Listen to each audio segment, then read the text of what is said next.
So, since we're already on the topic of war, another question or issue that comes up often is all the killing. So, all the killing in the Bible, and often it's that God's commanding the killing. So, what So do you have that's in reference well, to that's a say great to question that? too. I actually had a question about this just the other day, and so this is a great subject to tackle on. So it's interesting that all of a sudden, I don't know where all these moral purists are coming from in our nation, but all of a sudden, all these moral purists are coming out of the woodwork because really what this is, it's a judgment on God in a sense. They're Mm-hmm. not saying, hey, we're atheists, we don't believe. They're saying, oh, we believe, we're not going to deny there's a God, but we have a problem with your gods. When we read the Bible and we see all the killing that he's behind, we can't condone that. So you may be okay with your God. We believe in God, but it's almost like they're making a judgment against your God or the God of the universe. And what is that judgment? We think that we are higher than your God because we wouldn't kill like that if we had the authority that you have. And it Mm-hmm. reminds me of what Jesus said. He says, you point out the speck of dust in your neighbor's eye when you have a plank in your eye. And so, never mind all the sin. We won't even talk about the sin that they're involved in, right? Mm-hmm. Basically the sin that's destroying our nation. And so I don't want to start pointing the finger back at them, but all of a sudden they're going to take the high ground on God, and all of a sudden they're telling us that they're squeamish about the killing in the Bible. Mm-hmm. So first of all, it's interesting that what has been the mantra the past years that everyone's preaching to us as Christians: judge not, right? Right. Judge not, judge not. Doesn't the Bible say you shouldn't judge? But now that's exact. Not only are they not judge, they're judging God. In Right. the past, the debate has been where we're trying to preach to them, and they're saying, "Hey, who are you to judge me?" And then most Christians, that shuts them up, and we walk away. And here they are now, the same ones who said, "Judge not." They're judging God, and so you can see that these are just sign of the times, Mm-hmm. that what we're going to see in the last days are not people that are going to say God doesn't exist. They're going to say God exists and we reject him. Mm-hmm. We're above him. We're taking the high moral ground. Let me read a scripture to you. In the end, the Bible says that the nations of the world will rally. Previously, we were talking about how the nations, Syria, Iran, and Jordan and Egypt, will gather against Israel. Mm-hmm. But in the culmination of everything, the Bible says that the armies of the world gather to make war against God. It's almost like the ultimate Frankenstein story come true. I assume everyone's familiar with Mm-hmm. Frankenstein, but the story of Frankenstein is that the creation rises up against the creator and comes to kill him. Right. I created you, but now Frankenstein's trying to kill the creator. And sometimes, real life is harder to believe even than fiction. Here in Revelation 16:12, Mm-hmm. it says, then the sixth angel poured out his bowl on the great Euphrates River, and it dried up so that the kings from the east could march their armies towards the west without hindrance. And so you got to wonder, who are these armies marching against? So again, the kings from the east could march their armies towards the west without hindrance. And I saw three evil spirits that looked like frogs leap from the mouths of the dragon, the beast, and the false prophet. There are demonic spirits who work miracles and go out to all the rulers of the world to gather them for battle against the Lord. That's Revelations 16:12, to gather battle against the Lord on the great judgment day of God the Almighty. You would think that this is something that we're reading out of a Steven Spielberg book. I mean, that we would be like knee deep in this novel and it's keeping us up at night reading, and we Mm-hmm. can't put the book.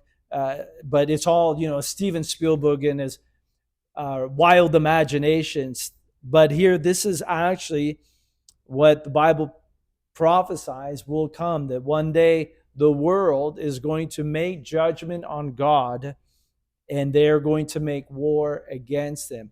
And so you can already see the signs of that starting by people saying, the problem I have with your God is he kills too much.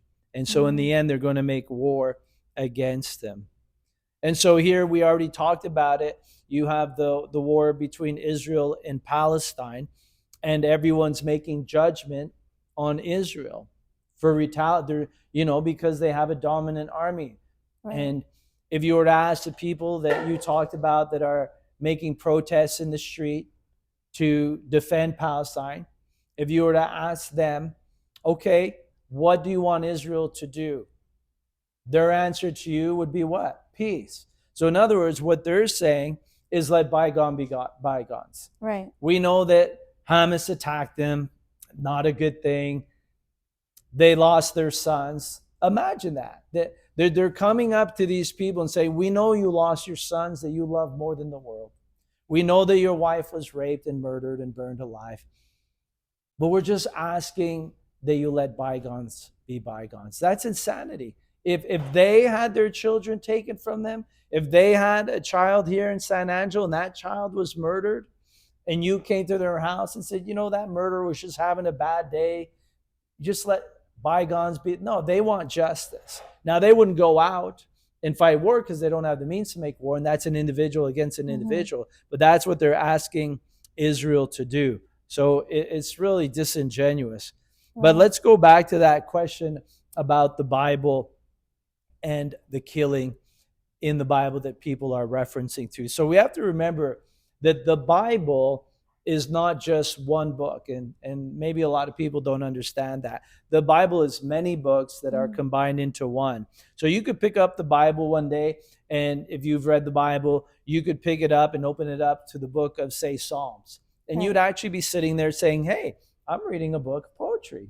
Nice. You could put it down. You could come in the next day. You could open up the Bible again and say you just happenstance open it up to Proverbs. You'd be like, Mm. wow, I feel like I'm in this book of wisdom. Right. And all of a sudden you're reading about all this wisdom. You could open it up in the book of Exodus and it'd be history. A lot of people, historians that are not even religious people, use the Bible to help them discover history. Also, archaeologists use the Bible to help them find out where they can go back and find archaeological findings, which they have found using the references of geography in the Bible. So the Bible is also a book of geography, it's a book of history, it's a book of poetry, and it's a book of wisdom. It's also a book of war. So you could pick it up one day and you could be in the book of Joshua, which is a book of war and conquest. And you could be in that book of war and you could be like, wow, there sure is a lot of killing Right. in the Bible. No, there's a lot of killing in the book that you picked up to read that day. It would be like you go to Barnes and Noble and you buy a book on World War II. You take it home and you're reading the book on World War II, and you call me and say, hey, Pastor, I picked up this book on World War II. I can't believe the killing that's in it. I'd be like, what did you think you were going to read Right. when you picked up a book at Barnes and Noble on World War II? It's a book of war. Mm. So if you are reading through the book of Joshua, one book of 66 books in the Bible, yes, you're going to read on killing. But you can't say God is all about killing. If you read the Song of Solomon, if you've ever read that, that is a poetry of love. It's a love book. If you read Hosea, Hosea is all about love. Hosea is a love story. I mean, you talk about romance. I mean, I wouldn't even want an 11-year-old reading the book of Psalms, the Song of Solomon, I should say. It's a book of love and romance. And so, what a lot of people don't know is that the Bible is 66 books combined. That's a lot of books. And it actually has 40 different authors, 40, and it was written over a span of 1,500 years. So you take anything else in the world, say you took 66 books, 40 different authors, and we're going to do this for 1,500 years, and we're going to put a book together. It would be a book that wouldn't make sense to nobody. Right. No one would want to read it. It would contradict itself. It would make no sense. It would be a joke. And people would say, in what kind of madness did you ever think that you were going to take a book of 66 books and you Mm-hmm. thought it'd be a good idea to take 40 different authors who never knew each other and put a book together? What kind of madness were you thinking? But yet that's what the Bible is. And it is the best-selling book in all the world. And scholars, theologians, historians have been reading the Bible over and over for centuries. It's the greatest book combination of books in the Bible. So to answer the question is, I can't believe in your God because he's a God of killing, is disingenuous. It's trying to be judgmental. It'd be like me coming over to your house one day and you're angry that day, and then I just assess your character. Amy is an angry woman. What else do you know about Amy? She's an angry woman. Okay, well, what else? I mean, is she a mom? Is she a wife? Is she, she's an angry woman. And that would be unfair that, Right. okay, one day you were angry, which it's an emotion that everybody has, but to not talk about the times when you laughed, to not talk about times where you're loving, to not talk about the times when you're a mother and all these other things would be unfair. So it's really an unfair critique of God to say that God is all about killing. And What so, yes. about sorry, I didn't mean to interrupt you, but what about like for people who would want to argue, how do you justify uh how do you justify that? Like God demanded or was okay with these killings, and how is it not, justifiable that they're doing that? Or like Ecclesiastics, like they talk about there's a time for Mm-hmm. war, there's a time for killing. So why would this not be for those that do want to rebuttal with Christians, like, okay, you believe in the Bible, you believe in this, and you believe that it says there's a time for war and there's a time Mm-hmm. for killing. So why is this any different? Well, that's disingenuous too. So again, we have a bunch of pacifists, in our country. And we know back in the '70s that they were, protesting against the war. But the reason we have peace in America is because of war. War is what makes peace. The only reason that Iran is not dropping a nuclear bomb on us is not because they love us, they hate us, they want to wipe us out, they want to wipe out the Jews. We are the great white Satan, and they want to wipe out the West. And when they could hit us, and they were able to hit us, they hit us and we lost 3,000 people. But it's interesting that the people say we're not into war and there should just be no war. They're the ones that walk the streets safely and exercise their freedoms. Their freedom to protest in the streets of America, that freedom has been based because of the war, Mm, which they're saying we shouldn't have. If there was no war, then that wouldn't. You're not going to go in North Korea and protest on the streets of North right. Korea. You're not going to protest in Russia. And so, in all these communist countries where that threat isn't there, they don't have freedom. We have freedom because we have war. But the problem is today, a lot of the children growing up have never fought in a war. They don't know anything about war. So it's easy for them to say there shouldn't be war. But war is a part of our history. It's a part of our own history here in the United States. We had our own civil war in America. And the reason, that people are free from slavery today, war. Thousands and thousands and thousands. How many people died in the Civil War in the United States? 200,000 of our own flesh and blood we killed. We killed ourselves, but it was so that people can be free. So again, it's just the mindset. It's almost like trying to talk to a 7-year-old about life. That Mm-hmm. getting in an argument with you have no concept of life. If a 7-year-old, if you were to let them go out play in the streets at 11 o'clock at night and say you lived on a busy street and you told them it was okay, they would go. They have no concept that they could get hit by a car. They have no concept that they could get kidnapped. They don't know anything. And so that's the generation that's growing up today. That war is we shouldn't have war. As long as we're on earth, we're going to have war, and it's war that keeps peace. We're at peace. Yes, isn't peace wonderful? Yes, but that's because of World War II.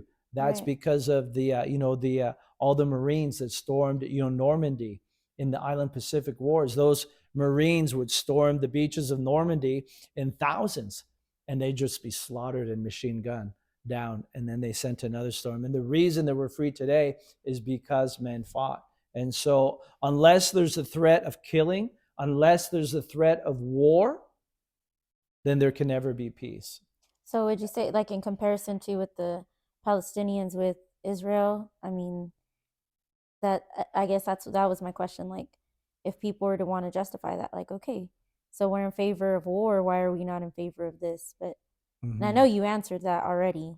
I mean, earlier on, why we're not with the Palestinians, but Right. Well, war will bring it would peace. be more. This war is not for peace. This war is more for right Well, the problem for is you're the. dealing with a diabolical enemy, right? So normal wars with people in their right mind will work a whole lot better. Like the Civil War here in America, right? Mm-hmm, We're dealing with people that are. It wasn't a diabolical war. We were dealing with just the North against the South, people pro-slavery against people that were mm-hmm, anti-slavery. But in the end, the war was fought.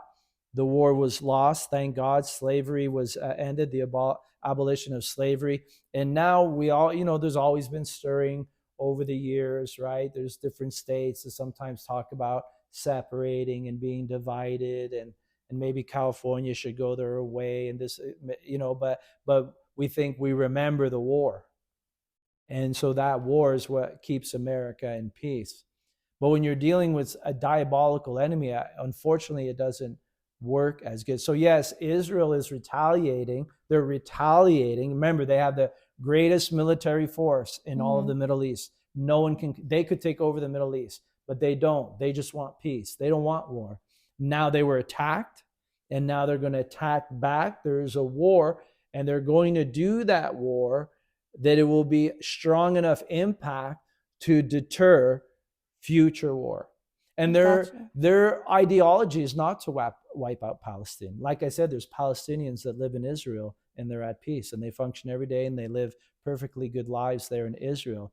Israel's aim is to wipe out Hamas, to wipe out Hezbollah, to wipe out these terrorist organizations. And they've delayed their troop movement into Palestine to give the citizens time to go away.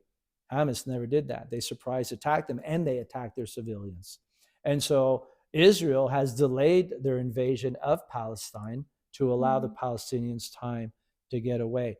Now, of course, there are still Palestinians that have died since the war began because Hamas is hiding behind them, and they're hiding in hospitals and they're hiding in all these places. But you know, Israel has to wipe out Hamas, so there are going to be some casualties, and you got to give them uh, kudos, right? You got to, I Right. mean, yeah, it's working. I mean, people are protesting in the streets in favor of Palestine because all they see is Israel kills their Mm-hmm. innocent civilians. But Right. again, the answer to them would be let bygones be bygones, unless it was their children. Right. It's very easy to say let bygones be bygones, and the thing is when you don't push back against a bully, you only fortify Mm-hmm. his mindset to be. So they have to push back, and the thing is this is not a new war. This is just a new